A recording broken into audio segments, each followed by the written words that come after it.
اهلا بكم حبيبات قلبي في فيديو جديد في وصفه جديده. اليوم حبيباتي حبيت نحضر معكم واحد المسكوتشو بمناسبه الدخول المدرسي. مسكوتشو بحبه بيض كما راكم تشوفوا البنات، طالعه لسمه حبيبات قلبي، خفيفه واسفنجيه ما تتخيلوش يا البنات.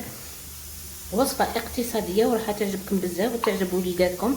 حضروها لهم فرحوا وليداتكم عشية الدخول المدرسي. البنات شوف البنات تجينا خفيفة وإسفنجية ما تتخيلوش خفة تاعها. حبة بيض واحدة فقط البنات. رايحين تحضروا هذه المسكوتشو الرائعة حبيباتي. خلوا لي رايكم في التعليقات حبيباتي، ما تبخلونيش بجمل الفيديو. خلوا لي كلامكم طيب يشجعني بزاف ويحفزني بزاف. ونخليكم بدون إطالة مع مراحل الوصفة بالتفصيل. نبدأ حبيباتي، نسمو بسم الله. عندي هنايا بيضة واحدة، بسم الله، تكون بحرارة الغرفة. نضيف عليها كاس ناقص صباع سكر، ملح. نطلع الخليطة تاعي حتى يبيض البنات ويضاعف الحجم تاعو. بسم الله. رايحين تحصلوا البنات على هذا الخليط كما راكم تشوفوا يبيض، لازم يبيض البيض تاعكم. وهذه المرحلة البنات راهي ضرورية باش تجيكم المسكوتشو تاعكم طالعة وخفيفة. نضيف عليها بو ياغورت ناتور،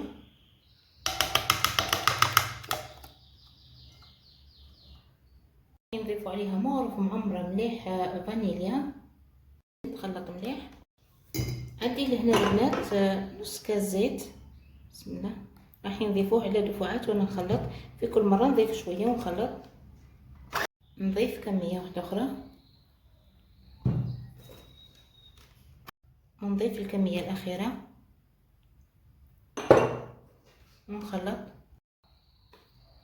نجيب لهنا البنات كاس حليب، نحطو دفعة واحدة ونخلط. خلوا برك البنات تخلطوا مليح. نضيف البنات هنايا عندي باتاغون تاع القارص، وزيدوا معاه البنات اذا كان متوفر عندكم زيدوا معاه القشور زاز تاع حبه ليمون. انا ما كانش متوفر عندي، اذا راح نكمل انايا بالفوي. نضيف البنات هنايا في الفرينه غربلتها وراح نزيد نغربلها. اذا نحطوا الكاس الاول فرينه، نحطوا معاه الباكي تاع الخماره تاع الحلويات 10 غرام.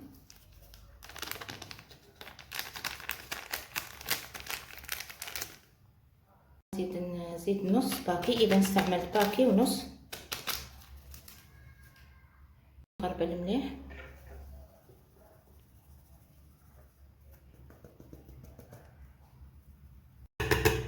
اذا نخلط.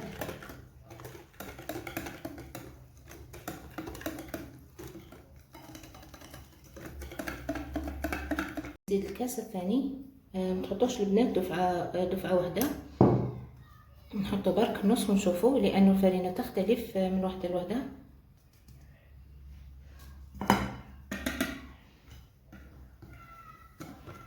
اذا هنا راني حطيت البنات كاس ونص فرينه. بالنسبه للمسكوتشو هي اسهل وصفه اللي هي المسكوتشو، ولكن بزاف متتبعات خبروني انه ما تنجحش معاهم وما تطلع الهمش. اذا نجربوا البنات هذه الوصفه اقتصاديه وبحبه بيض بارك كما شفتوا معايا، راح تخرج لكم من انضف ما يكون. حطيتها في قناتي الثانيه البنات ولقت تفاعل بزاف وجربوها بزاف متتبعات ونجحوا فيها ما شاء الله. ان شاء الله كامل راح تنجحوا فيها. اذا لهنا راح نزيد النص الثاني. بارك تبعوا البنات الخطوات وراح ان شاء الله تنجحوا فيها، وراح تحضروها بمناسبه الدخول المدرسي. حضروها لوليداتكم القهوه العشيه، فرحوا بها الاطفال. هنا كما شفتوا معايا راني حطيت 2 كيسان فرينه. الكاسه اللي نتاع 220 مليلتر. برك لهنا البنات في هذا الخطوه خلطوا مليح الفرينه تاعكم باش ما تبقاش حبيبات.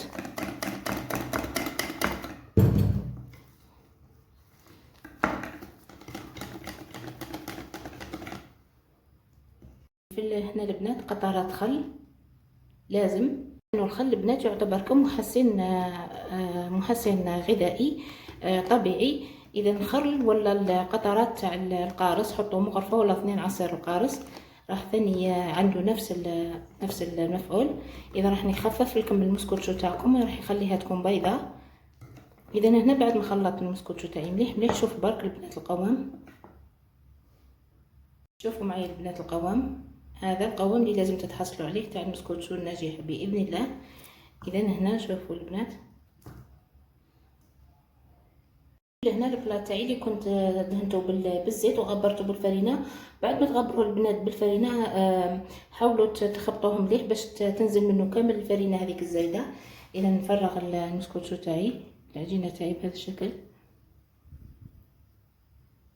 بالنسبه للفرن شعلته انا مسبقا على اقصى درجه باش يسخن مليح البنات. نقصوه على 180 درجه ونطيبوا المسكوتشو تاعنا. البنات ما تحلوش على المسكوتشو تاعكم حتى تفوت عليها نص ساعه باش تحلوا عليها وتشوفوها. اذا حليتوا الفرن تاعكم قبل من هذا التوقيت راح تهبط لكم المسكوتشو، ما راحش تنجح معاكم. نجيب هنا بيكو فروي ونقوم بهذا الخطوه البنات باش هكذا يخرج لنا كامل الهواء اللي راه داخل في المسكوتشو. اذا ندخل المسكوتشو تاعي طيب ونشوفوها على مائده التقديم ونشوفوا التزيين مع بعض. بعد ما طيب البنات المسكوتشو تاعنا اذا ندهنوها بشويه كونفيتور تاع المشماش. انا راح نحط لها تزيين بسيط.